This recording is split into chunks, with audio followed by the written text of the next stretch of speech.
Teşekkürler hocam. Uzat elini. İkinci dönem daha gayret ederek daha çok başarılı olacağız değil mi? Tebrik ediyorum şimdiden tekrar. Sağ olun. Hatice, karneni veriyorum.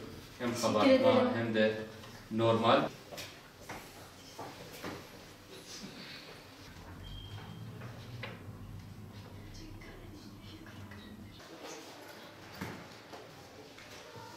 Merhaba, benim adım Hatice, soyadım Canaf, 8. sınıfım. Gerçekten karnemi aldığım için çok mutluyum. Umarım herkes alır ve herkesinki de böyle güzel gelir. Ne aldınız? Ben mi? Takdir aldım.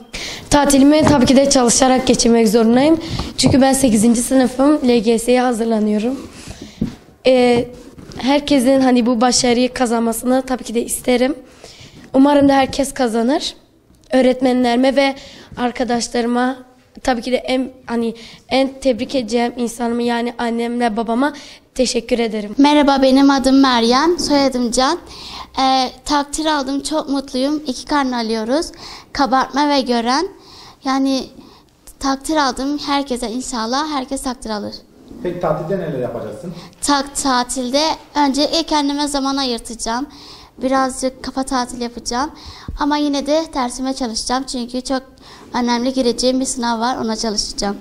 Adım Ayşenur, soyadım Bozyılan. 8. sınıfa gidiyorum. Karnemi aldığım için çok mutluyum. Yani çok mutluyum. Bunu da zaten çok iyi aldığım için dile getiremiyorum. Karnemi aldığım için çok seviniyorum. Arkadaşlardan 2 hafta tatil kalmak biraz üzücü geliyor. Öğretmenlerden de biraz da üzücü geliyor. O yüzden karnemi aldığım için çok sevinçliyim. Evet, bugün 17 Ocak 2020 Cuma günü karne heyecanı yaşıyoruz öğrencilerimizle beraber. Hem kabartma hem de normal yazıyla yazılmış karnelerimizi öğrencilerimize verdik. Hayırlı uğurlu olsun diyelim. Yoğun bir dönemin arkasından yarı yıl tatiline giriyoruz. Hem akademik hem duygusal hem sosyal ve fiziksel gelişim anlamında yoğun bir dönemin ardından şu anda yarı yıl tatiline gireceğiz. Yarı yıl tatilinde de inşallah çocuklarımız başarılı olan yönlerini, eksik kaldığı yönlerini aileleriyle birlikte öğretmenlerimizin de verdiği işte tavsiyeler ve ödevlerle beraber gerekli planlamalarını en güzel şekilde yapıp ikinci döneme hazır bir şekilde gelirler temennisindeyiz.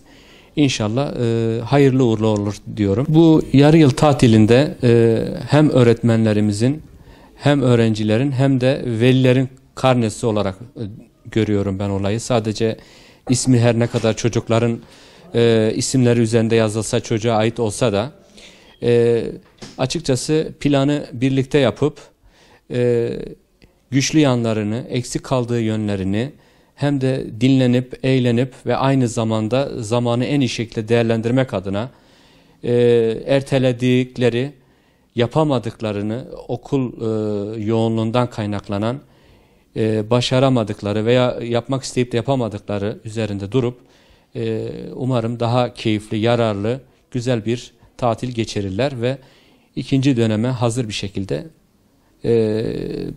bekliyoruz.